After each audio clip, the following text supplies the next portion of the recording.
നമ്മൾ ദിവസേന ഉപയോഗിക്കുന്ന കാര്യങ്ങൾ തുടങ്ങിയിട്ട് നമ്മൾ രാവിലെ എണീറ്റ് എന്ത് കഴിക്കണമെന്ന് അടക്കം തീരുമാനിക്കാൻ കഴിയുന്ന ഒരു കമ്പനി ഇന്ന് ലോകത്തുണ്ടെന്ന് പറഞ്ഞാൽ നിങ്ങൾ വിശ്വസിക്കുമോ? അതായത് ടെക്നോളജി മുതൽ ബാങ്കിങ് അടക്കം എന്തിനും നമ്മുടെ ഗവൺമെൻറ്റുകളെ പോലും ഈ ഒരു കമ്പനി നിയന്ത്രിക്കുന്നുണ്ട്. പക്ഷേ ഇത്രയൊക്കെ നമ്മുടെ ജീവിതത്തിൽ സ്വാധീനം ചെല്ലുന്ന ഈ ഒരു കമ്പനീനെ കുറിച്ചിട്ട് നമ്മളിൽ പലരും അങ്ങനെ കേട്ടിട്ട് പോലും ഉണ്ടാവില്ല എന്നതാണ് ഇതിൻ്റെ ഒരു യാഥാർത്ഥ്യം എന്ന് പറയുന്നത്. അതായത് ഈ ഒരു കമ്പനി എന്തെങ്കിലും സാധനങ്ങൾ വിൽക്കുകയോ വലിയ കമ്പനികളെ പോലെ വാർത്തകളിൽ വരാറോ ഒന്നും ഉണ്ടാവില്ല. പക്ഷെ മിക്ക രാജ്യങ്ങളുടെയും GDP-നേക്കാൾ കൂടുതൽ പണം ഈ ഒരു കമ്പനിയുടെ കയ്യിലുണ്ട്. പറഞ്ഞു വരുന്നത് ബ്ലാക്ക് റോക്കിനെ കുറിച്ചിട്ടാണ്. ഇവർ എങ്ങനെയാണ് ലോകത്തെ നിയന്ത്രിക്കാൻ പോലും കഴിയുന്ന രീതിയിൽ ഇത്രയ്ക്കങ്ങ് വളർന്നതെന്ന് നിങ്ങൾക്ക് എല്ലാവർക്കും ഈ ഒരു വീഡിയോയുടെ അവസാനം ആകുമ്പോഴേക്കും ക്ലിയർ ആയിട്ട് മനസ്സിലായിട്ടുണ്ടാകും. 1988 മ്യൂച്വൽ ഫണ്ടൊക്കെ പോലെ ചെറിയൊരു അസറ്റ് മാനേജ്മെൻറ്റ് കമ്പനിയായിട്ട് ആരംഭിച്ച ബ്ലാക്ക് റോക്ക് ഇന്ന് $14 ട്രില്യൺ, ഏകദേശം 1400 ലക്ഷം കോടി രൂപയോളം ആസ്തിയുള്ള ലോകമെമ്പാടുള്ള ആയിരക്കണക്കിന് കമ്പനികളെ നിയന്ത്രിക്കുന്ന മറ്റൊരു കമ്പനിയാണിന്ന്.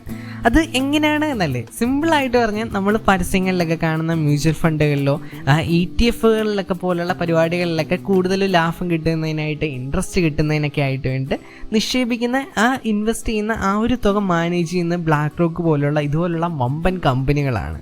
ഇവർ ഈ ഒരു പണം ഉപയോഗിച്ചിട്ട് കൂടുതൽ പണം ഉണ്ടാക്കാനായിട്ട് ആപ്പിള്, മൈക്രോസോഫ്റ്റ്, വിവിധ ബാങ്കുകൾ, എനർജി കമ്പനികൾ, എന്തിന് നമ്മുടെ എലോൺ മസ്കിൻ്റെ ടെസ്ല അടക്കമുള്ള ലോകത്തിലെ മുൻനിര കമ്പനികളിൽ ഫൈനാൻഷ്യൽ അനലിസ്റ്റുകളുടെയും ഇൻവെസ്റ്റ്മെൻറ്റ് ബാങ്കേഴ്സിൻ്റെയൊക്കെ സഹായത്തോടെ ഈ ഒരു തുക നിക്ഷേപിക്കുകയാണ് ചെയ്യുന്നത്. ഇതിലൂടെ ബ്ലാക്ക് റോക്ക് ലക്ഷ്യം വെക്കുന്നത് 2 കാര്യങ്ങളാണ്. ഒന്നാമത് ഇത്തരത്തിൽ നന്നായിട്ട് വളരുന്ന വലിയ ലാഭം ഉണ്ടാക്കുന്ന കമ്പനികളിൽ ഇൻവെസ്റ്റ് ചെയ്ത് ആ കമ്പനികളുടെ ലാഭവിഹിതം അഥവാ ഡിവിഡൻഡ് ഉപയോഗിച്ചിട്ട് തങ്ങൾക്ക് മ്യൂച്വൽ ഫണ്ട് വഴിയൊക്കെ ക്യാഷ് വന്നിട്ടുള്ള നമ്മളെപ്പോലുള്ള സാധാരണക്കാരായിട്ടുള്ള ഇൻവെസ്റ്റേഴ്സിന് നല്ലൊരു ശതമാനം പലിശയായിട്ട്, ഇൻട്രസ്റ്റ് ആയിട്ട് നൽകുക. അതുവഴി കുറേ പേരെ കൂടിയിട്ട് ബ്ലാക്ക് റോക്കിൽ ഇൻവെസ്റ്റ് ചെയ്യുന്നതിന് വേണ്ടി പ്രേരിപ്പിക്കുക.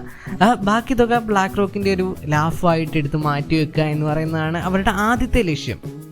മറ്റൊന്ന് കുറച്ച് സീരിയസ് ആയിട്ടുള്ള ഒരു കാര്യമാണ്. അതിനിപ്പുറം ഒരു കാര്യം ക്ലിയർ ആയിട്ട് പറയട്ടെ, ബ്ലാക്ക് റോക്ക് കമ്പനികളെ വാങ്ങുമ്പോൾ ഒരു കമ്പനികളെയും പൂർണ്ണമായിട്ട് വാങ്ങുകയല്ല ചെയ്യുന്നത്. ഓരോ കമ്പനികളുടെയും 10-20% ഷെയറുകൾ വാങ്ങി ആ ഒരു കമ്പനിയുടെ ഉടമകളിൽ ഒരാളായിട്ട് മാറുകയാണ് ചെയ്യുന്നത്.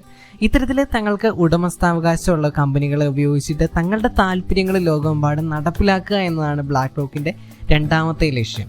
ഉദാഹരണത്തിന്, തങ്ങൾക്ക് ഇഷ്ടമില്ലാത്തൊരു ഗവൺമെൻറ്റിനെ അധികാരത്തിൽ നിന്ന് പുറത്തേക്ക് കൊണ്ടുവരണമെന്നുണ്ടെങ്കിൽ, അല്ലെങ്കിൽ ഇഷ്ടമുള്ള ഒരു പാർട്ടീനെ, ഒരു വ്യക്തിനെ അധികാരത്തിലേക്ക് എത്തിക്കണമെന്നുണ്ടെങ്കിൽ തങ്ങളുടെ നിയന്ത്രണത്തിലുള്ള മാധ്യമ സ്ഥാപനങ്ങളെ, സെർച്ച് എഞ്ചിനുകളെ, PR ഏജൻസികളൊക്കെ ഉപയോഗിച്ചിട്ട് അവർക്കത് എളുപ്പത്തിൽ ചെയ്യാവുന്ന ഒരു കാര്യം മാത്രമാണ്. കാരണം അത്തരത്തിൽ ഫേക്ക് ആയിട്ടുള്ള ന്യൂസുകൾ ക്രിയേറ്റ് ചെയ്യുക, അല്ലെങ്കിൽ അവർക്ക് അനുകൂലമായിട്ടുള്ള ഒരു വികാരം പൊതുജനങ്ങൾക്കിടയിൽ ക്രിയേറ്റ് ചെയ്യാനായിട്ട് ബ്ലാക്ക് റോക്കിൻ്റെ കീഴിൽ നിരവധി കമ്പനികളാണുള്ളത്.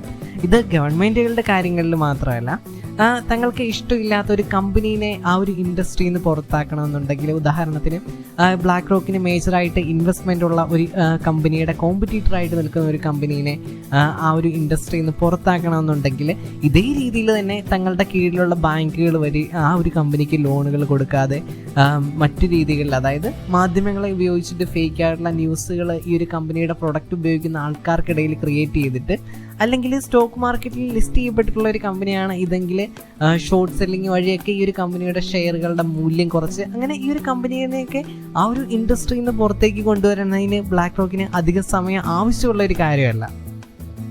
ഇത്തരത്തിൽ ബ്ലാക്ക് റോക്ക് ഗവൺമെൻറ്റുകളെയൊക്കെ സ്വാധീനിക്കാറുണ്ടോ, തങ്ങളുടെ ഇഷ്ടത്തിന് കൊണ്ടുവരാറുണ്ടോ എന്ന് ചോദിച്ചാൽ, US പ്രസിഡന്റിൻ്റെ അഡ്വൈസറായിട്ടുള്ള മൈക്ക് പെയ് തുടങ്ങിയിട്ട് നാഷണൽ ഇക്കോണമിക് കൗൺസിലിൻ്റെ പ്രസിഡൻ്റായിരുന്ന ബ്രയാൻ ഡീസ് അടക്കം ലോകത്തിലെ പല ഗവൺമെൻറ്റുകളിലും കീ പൊസിഷനിൽ ഇരുന്ന പലരും ബ്ലാക്ക് റോക്കിൻ്റെ എക്സിക്യൂട്ടീവ്സ് ആണ് എന്നത് കൂടിയിട്ട് ചേർത്ത് വായിച്ചാൽ ആ ഒരു ചോദ്യത്തിന് ഉത്തരമാകുമെന്നാണ് തോന്നുന്നത്.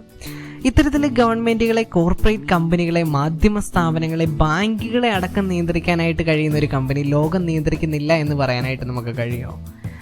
ഇതൊരു കോൺസ്പിറൻസി തിയറി ആയിട്ട് പറയണതല്ല. മോഡേൺ ഫൈനാൻസ് എങ്ങനെയാണ് വർക്ക് ചെയ്യണത്, അല്ലെങ്കിൽ ക്യാപിറ്റൽ ഉപയോഗിച്ചിട്ട് എങ്ങനെയാണ് ഇൻവെസ്റ്റേഴ്സ് പവർ ഉണ്ടാക്കിയെടുക്കുന്നത് എന്നതിനെ കുറിച്ചിട്ടാണ്. അപ്പോൾ ഗൈസ്, ഇത്തരത്തിൽ ഇൻവെസ്റ്റിങ്ങും ഫൈനാൻസ്, ബിസിനസ്, സ്റ്റോക്ക് മാർക്കറ്റ് എന്നതിനെ കുറിച്ചിട്ടൊക്കെ കുറച്ചുകൂടി ഡീപ്പായിട്ട് മനസ്സിലാവണം ഇത്തരത്തിലുള്ള വീഡിയോസൊക്കെ ആയിരിക്കും നമ്മൾ ചെയ്യണത്. So thanks for watching.